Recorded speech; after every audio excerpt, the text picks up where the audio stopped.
we remain steadfast in our commitment in delivering local news that matters, stories that inspire, enriching the lives of Filipinos in Mindanao, in the Philippines and across the globe.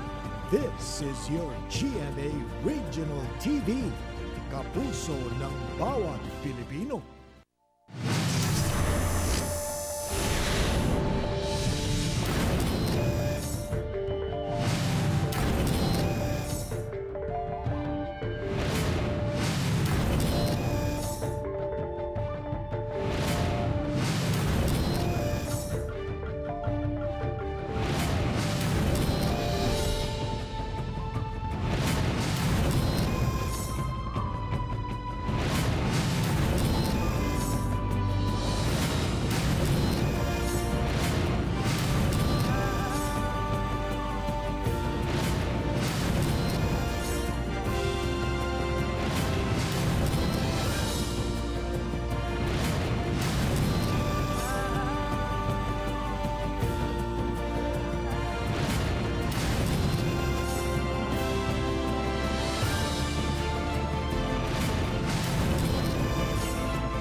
Ito ang GMA Regional TV, One Mindanao.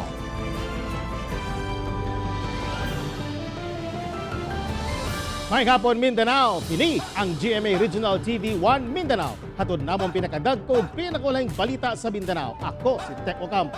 Sara Hilomen Velasco, live gikan dinhi sa GMA Davao Complex.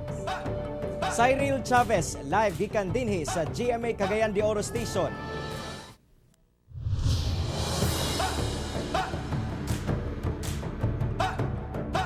Duha ka sospek sa managlayang kaso patay humangtod ng isukol sa otoridad. Usa niini, sospek sa pagpatay sa 6 anyos nga batang lalaki sa Bangkas Heights, Turil, Davao City. Anang report. Dead on arrival sa ospital ang pinirisong si Jemar Banilad. Human na pusilan sa personay sa Turil Police sa Davao City. Dihang nangilog kuno kini og pusil sulod sa presinto. Napriso si Banilad human siya ang gitudlong suspect sa pagtulis ug pagdunggab sa 32 anyos nga biktimang si Mary Rose Aguhar sulod sa usa ka sementeryo sa Turil. Agaw po ng baril ng ating pulis at sa kasamaang palad nabaril din po siya. At yun nga po, nung dinala natin sa ospital ay na-declare na po siya na dead on arrival. Samtang patay usab ang laing sospek human kuno misukol sa otoridad atol sa bypass operation sa Barangay Poblasyon. Target mao si Nolasco Sarno alias Manoy, taga Barangay Bangkas Heights, Davao City. Sa investigasyon, si Sarno duna na ay kasong murder. Siya ang gitudlong responsable sa pagpatay sa 6 anyos nga si Kenjay Guido. Si Kenjay Guido ang batang napalgan daplin sa sapa nga napuno og sama dinunggaban niadtong Marso 4 ning tuiga. Opo, nagpahigayon og police operation ang Turil Police Station.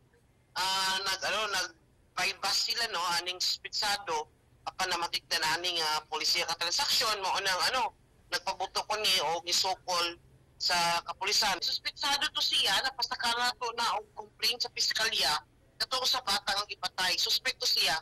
Ako si Sara Hilomen Velasco para sa One Mindanao. Usa ka high-value individual ug duha ka mag-igsuong most wanted ang nadakpan sa managlahing bypass operation sa Cagayan de Oro City. Ang detalye sa report ni Ethel Ipanag.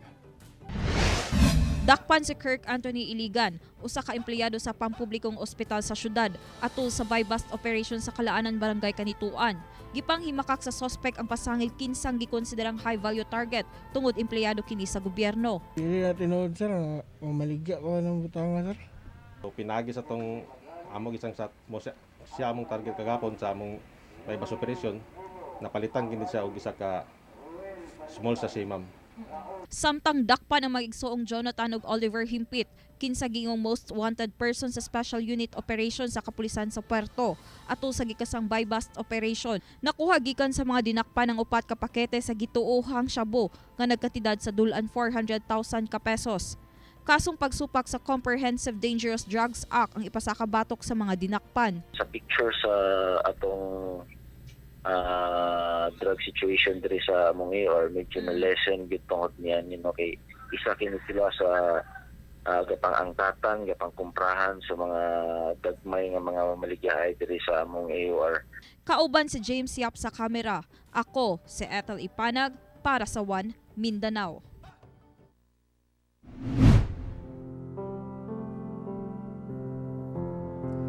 Gipahigayong sa simbahang Katoliko ang pagbendita sa Lukay kagahapon isip timaan sa pagsugod sa Kwaresma. Atong sayron ang detalye sa live report ni Sheila Vergara Rubio. Sheila. Sa luyo sa pandemya, dunay mga dibotong Katoliko nga mitambong sa nagkadayang simbahan sa Mindanao sa pagpahigayon sa pagbindita sa Lukay, samtang ang uban gipahigayon online.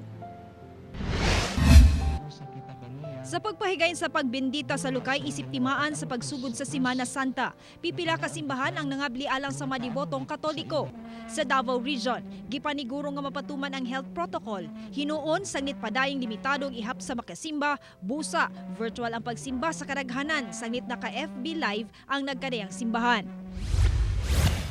Sa Kidapawan City, sulob ang face mask ug face shields, nagpabasbas sa madibotong Katoliko sa Our Lady Mediatrix of All Grace Cathedral atol sa Domingo sa Lukay. Kipahigay ng pagbindita sa Lukay sa gawas sa simbahan.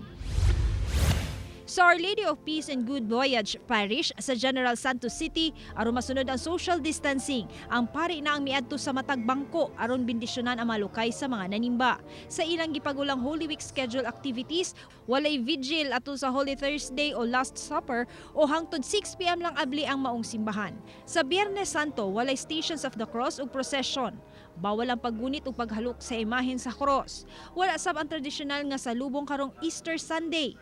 Required ang QR code alang sa mga manimbahay. Bawal ang mga bata sa simbahan ug sundon ang health protocols batok COVID-19. Samtang, pipila ka manindahay ug lukay gawas sa maong simbahan ang paday na maligya bisan gamay ra ang nanimba.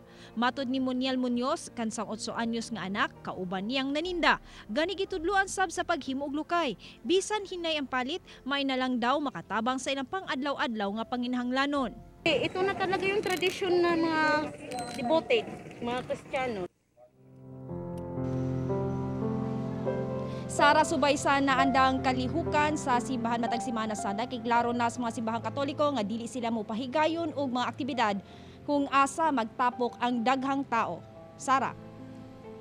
Okay, daghang salamat, Sheila Vergara Rubio. Mga deboto sa Cagayan de Oro City nga mitambong sa misa sa adlawng Domingo alang sa bendeta sa Lukay ang wala nagpatuman sa social distancing. Ani ang report. Kini ang kuha ni Lawrence Heralde atol sa misa o pagbendeta sa Lukay sa St. Augustine Cathedral sa Cagayan de Oro City adlawng Domingo. Dagsa ang mga deboto sa lugar ug wala napatuman ang social distancing nga usa sa mga rekisitos aron malikayan ang COVID-19. Hinoon, nakasulob man ang tanan og face mask og face shield ug human nga nabinditahan ang mga dalang lukay, nag-ihay na og lakaw ang mga deboto. Susama sab ang nahitabo sa Nazareno Parish sa syudad kung asa gidagsa gihapon og mga deboto ang misa alang sa pagbindeta sa lukay. Tungod sa panghitabo, gipasalig karon sa Cagayan de Oro City LGU Disiplina Muna Advocacy Team nga mas pahugtan pa ang pagbantay gawas sa mga simbahan aron malikayan ang susamang insidente karong Biyernes Santo ug Domingo sa pagkabanhaw. Hangyo sa LGU ngadto sa katawhan, ilabi na nga wala man gibawalan ang pagtambong og mga misa nga batasanon gyapon nga sundon ang minimum public health standard sama sa social distancing aron mapugnan ang pagkailap sa COVID-19 sa dakbayan. Naman tay coordination with the simbahan, no? Isa pud na ang atong gina-workout kay lagi ang challenges nato dia is kani maging pagpatuman sa atong mga social distancing and gabalik-balikon gyud nato nang batasanon gyud unta nato ang minimum public health standard. Kauban si Makoy Sempron sa kamera. Ako, si Cyril Chavez para sa One Mindanao.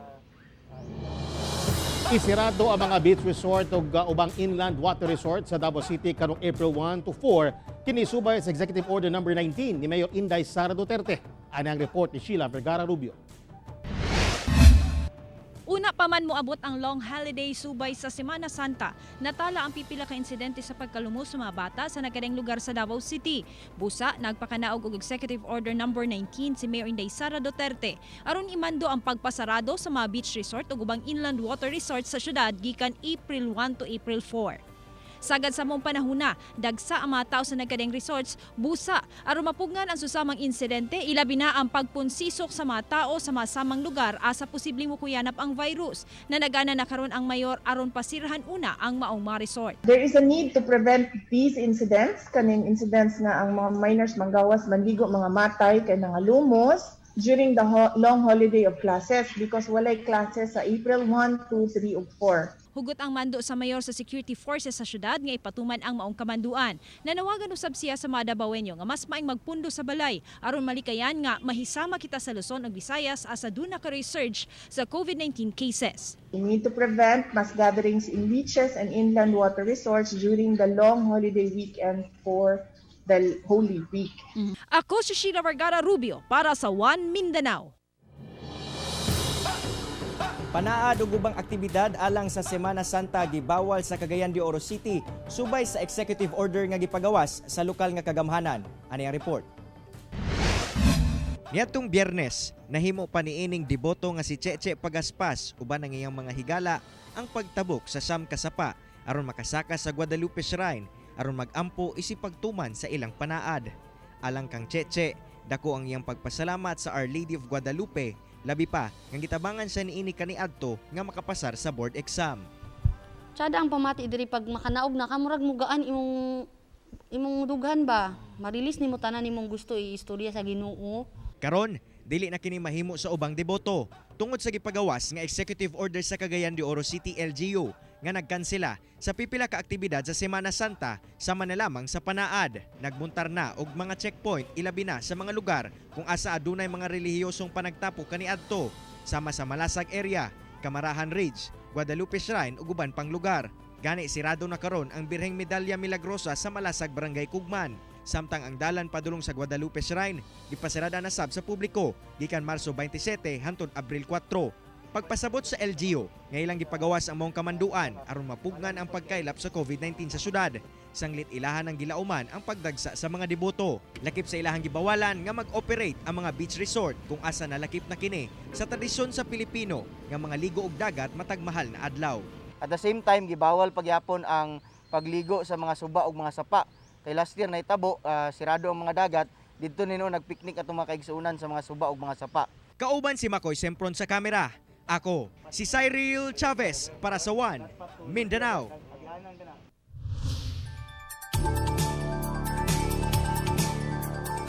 Bisan nagsugod na ang ting-init, doon naghihapoy mga pagulan sa pipila ka bahin sa Mindanao, kinitungod sab sa trough sa low pressure area. Ani report. Giulan ang pipila ka bahin sa General Santos City kaganinang kadlawon. Hinuon walay natalang pagbaha. Matud sa Pag-asa, kinitungod sa low pressure area nga nakaroon sa gilayong 540 kilometers east-southeast sa General Santos City. Hinuon, ubos ang tsansa niini nga mahimong bagyo samtang nagpaduol sa Southern Mindanao. Trough sa maong LPA ang nasinati sa pipila ka lugar sa Mindanao, ilabi na sa Davao Region, Soc-Sargen ug Barm.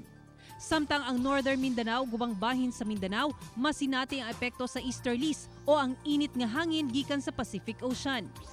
Samtang sa pagsugod sa dry season o ting-init, muanam-anam na og saka ang temperatura sa panahon sama sa Zamboanga City nga nakasinati og 40 degrees Celsius nga temperatura. So expected nato nga more days nga naanay init na ato ang masanitean sa ato ang panahon.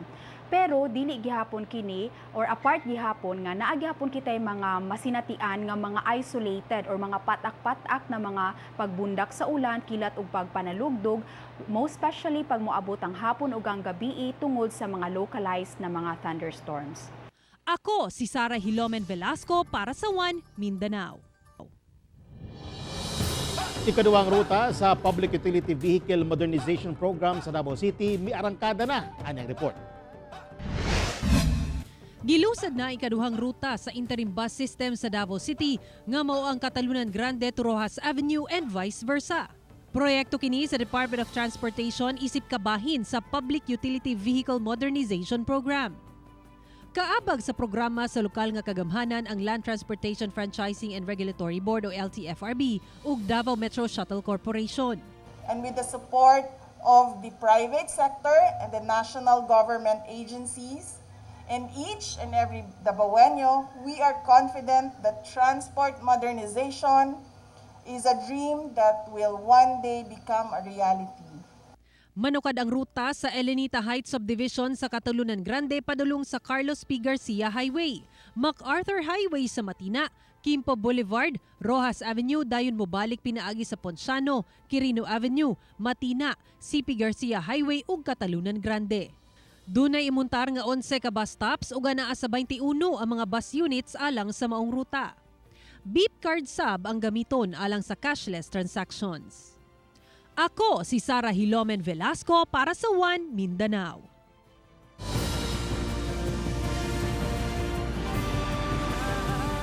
Ito ang GMA Regional TV, One Mindanao.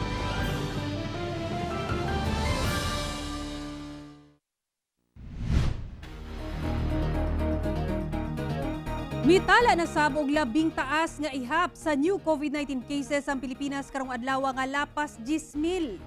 10,016 ang new COVID-19 cases sa Pilipinas karong adlaw nga labing taas so ka nagsugod ang pandemya. Busa misaka sa 731,894 ang total COVID-19 cases. Samtang 115,495 ang active cases, sumanatala ang 603,213 recoveries ug 13,186 ang namatay. Sa Mindanao, misa kasabang active cases ngadto sa 2,503. Kinihuman nga 58,686 ang dunay COVID-19. 53,873 ang naayuna ug 2,310 ang namatay. Samtang sobra 127,196,000 ang nataptan ng COVID-19 sa tibuok kalibutan. Sobra 72,131,000 ang nakarecover na ug sobra 2,784,000 ang namatay. Marawi City Mayor Majul Gandamra nagpositibo sa COVID-19.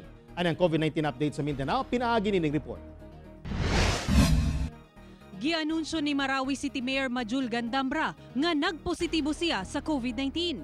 Sa iyang gipagulang statement, nakasinati siya og mild symptoms bisan mituman siya sa health protocols. Nanawagan siya karon sa mga nahimong close contact niya nga magpa-test usab. Naka-home quarantine karon ang mayor. Samtang gikatakdang i-disinfect ang City Hall karong adlaw. Ana-ana sa 1,352 ang total COVID-19 cases sa Lanao del Sur. 50 ang active cases, suman 1,245 ang nakarecover na ug 57 ang namatay. 17 ka pulis sa Caraga Region ang nagpositibo sa COVID-19. Naka-quarantine na sila sa mga pasilidad sa nagkariang LGU sa rehiyon. Busa mas gipahugtan karon ang pagpatuman sa health protocol sa mga buhatan sa Police Regional Office 13. Sa tala sa Regional Health Service 13, 195 na kapulis sa rehiyon ang nagpositibo sa COVID-19. Misaka na sa 8,161 ang confirmed COVID-19 cases sa Caraga Region. 376 ang active cases, suman 7,470 ang recoveries ug 315 ang namatay. Sa Davao City, subling misaka ang mga aktibong kaso sa COVID-19 o katong mga wala pa naayos sa sakit. Sukad March 24, kamatikdan ang hinahinay nga pagsaka sa COVID-19 active cases sa syudad. Busa pa daing pahimangno sa lokal nga kagamhanan ang pagsunod sa health protocols bato COVID-19. 13,694 na ang confirmed COVID-19 cases sa Davao City. 356 ang active cases, sumanatala ang 12,671 recoveries ug 667 ang namatay.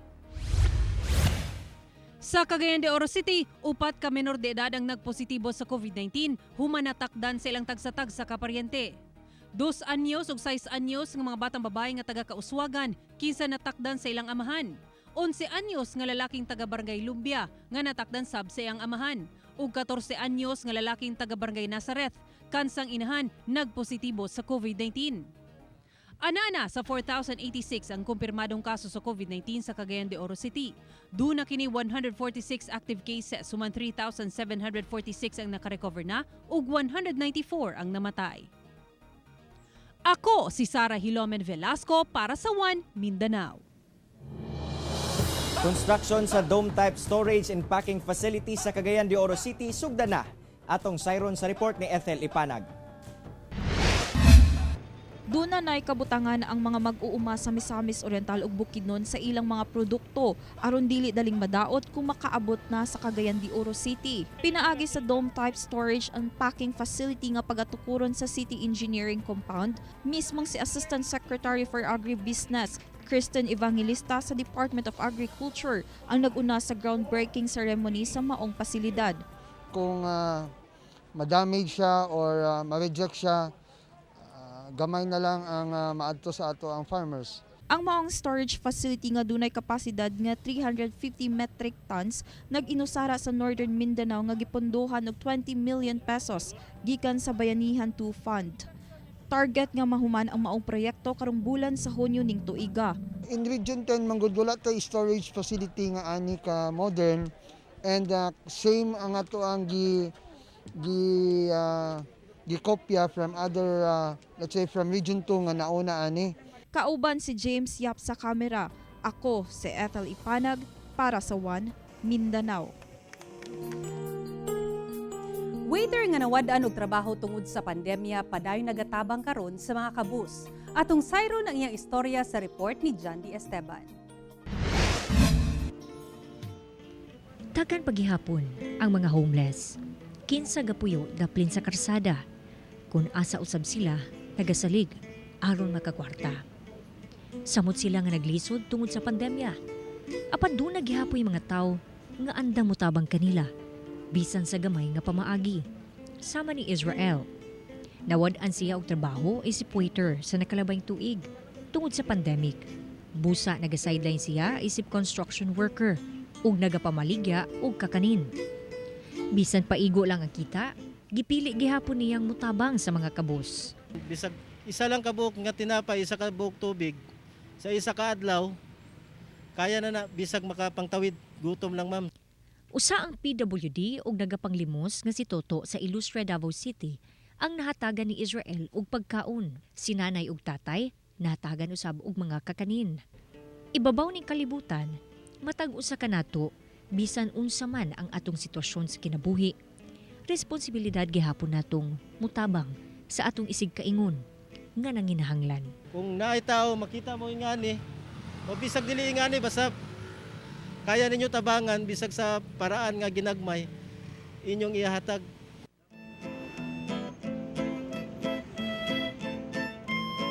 Kauban si Mel Colmenares sa kamera. Ako si John D. Esteban para sa One Mindanao.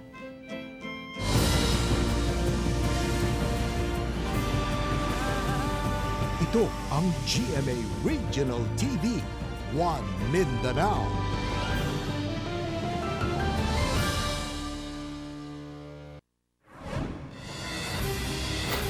Patay ang 29 anyos nga si June Fort Mamakang usa ka mag-uuma human malumos sa sapa sa Purok Palayan sa barangay San Isidro sa Mahayag sa Buanga del Sur.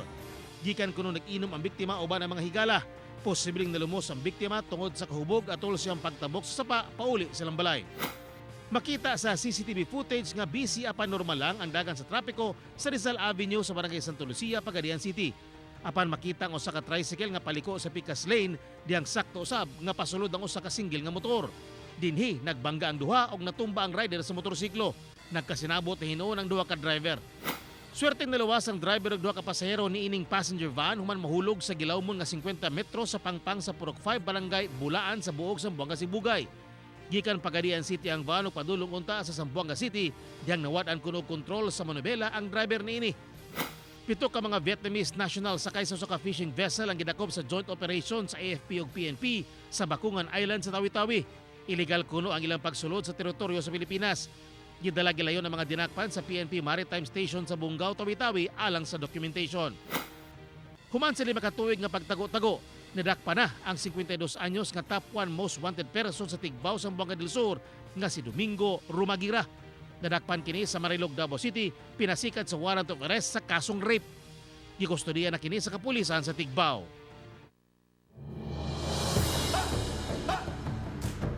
Mga firecrackers ug pyrotechnic nga gipangkumpiska sa miaging tuig gipang sunog sa otoridad sa Cagayan de Oro City. Ang detalye sa report ni Ethel Ipanag.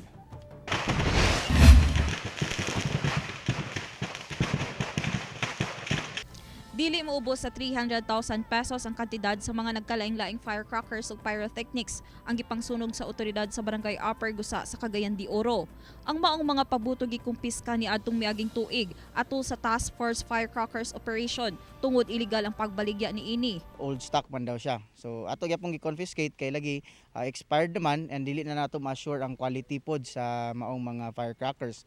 Tumong ni ini aron masumpo na ang mga illegal nga baligyang pabuto alang sa proteksyon sa mga mamalitay. Hinuon mikunhod na ang mga gabaligya og illegal nga pabuto sama sa Piccolo, Jodas Belt ug uban pa. Pasalamaton sa mga dealers pod nga pamaligya sa kaning mga pabuto pod kay over the past few years sila pod mismo compliant man pod sa tong regulation na. Kauban si James Yap sa kamera. Ako si Ethel Ipanag para sa One Mindanao. Mudawat na og saliva sample ang Philippine Red Cross Davao del Sur chapter aron ipailam sa COVID-19 RT-PCR saliva testing. Ani report ni Argil Relator. Sukad sa pagdawat og saliva sample sa Philippine Red Cross Davao del Sur chapter alang sa RT-PCR saliva testing, ana sa average nga 100 ka mga tao ang muhatag sa ilang sample matag Lunes, Miyerkules ug Biyernes. Gawa sa swab test, giilasab ang saliva testing isip gold standard sa COVID-19 testing. Pinaagi sa laway sa tao, masuta sa molecular laboratory kung positibo o negatibo ang nagpakuha og sample sa COVID-19. Lalo na sa mga babae, katong na mga lipstick, lip balm, lip tint, yung mga kung ano pang ginalagay sa mouth nila na makabigay ng discoloration, ginapatanggal yan sa kanila. Kung bag-ulang nahuman og kaon, dili mo ubos sa 30 minutes human mi kaon, diha pa mo collect og saliva sample. Ang volume is at least 3/4 or 1 to 2 ml. So, prior pag maingon na sila nga magtakita na nila nga naabot na diri, i-disengage na nila ning funnel na may tissue nga nakasulod diri sa karang sakit, trapuhan, takluban ni siya. See to it na tighten din siya nga dili mo mayabo, walay leak. Mukantidad kini og 2,200 pesos. Ang samples ginapadala sa molecular laboratory sa Cagayan de Oro City. 24 to 48 hours ang hulaton, una mugawas ang resulta. Medyo madugay ang collection sa saliva kaysa atong sa swab. Pero ang difference lang nila is non-invasive ang saliva. So dili naman gud nato siya katong mukuhit ta og sample, no? So less na siya nga invasive, mas dali siya and at the same time mas cheaper siya as compared to swab test. Sumala pa kadaghanan sa nagpakuha og saliva sample tungod kay gi-require sila sa ilahang travel. Hinuon gikan sa March 15 kung kano sa nagsugod ang pagkuha og saliva sample dinhi sa Red Cross Davao del Sur chapter, wala pay bisag usa nga nagpositibo. Kauban si Jojo Solarte sa kamera. Ako si Argil Relator para sa One Mindanao. Dungan nga namalog og suga sulod sa usa ka oras ang dagkadaghanang o daghang lugar sa nasod atol sa pag-obserba sa Earth Hour nitong Sabado. Pagpatak sa 8:30 sa gabi, misalmot ang kadaghanang nga lugar sa nasod sa tinuig nga Earth Hour. Dungan nga namalong og suga ang mga establishmento ug mga balay, lakip na ang pagtangtang sa mga plug sa mga outlet sa mga computers, appliances ug uban pa aron makunhuran ang electrical consumption. Misalmot sab ang GMA Regional TV sa Earth Hour sa pagpanguna ni First Vice President and Head sa GMA Regional TV ug Synergy, Oliver Victor Beltran Amoroso. Ang mga aktibidad gisugdan sa Sydney, Australia niadtong 2007.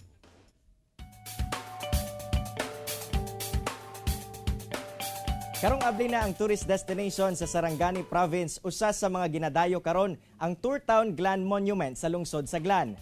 Kini ang entrance site sa Glan Sarangani Province sa Sitio Kabog, Barangay Kapatan, Glan Sarangani. Dini makita ang overlooking view sa Sarangani Bay, lakip na ang Mount Matutom ug mga lugar sa General Santos City. Tungod sa presko ug bugnawng hangin, daghan gayod ang magpahulagway sa mong lugar. Paymangno lang ngadto sa mga lokal nga turista, sundon ang mga health protocol aron malikay sa COVID-19.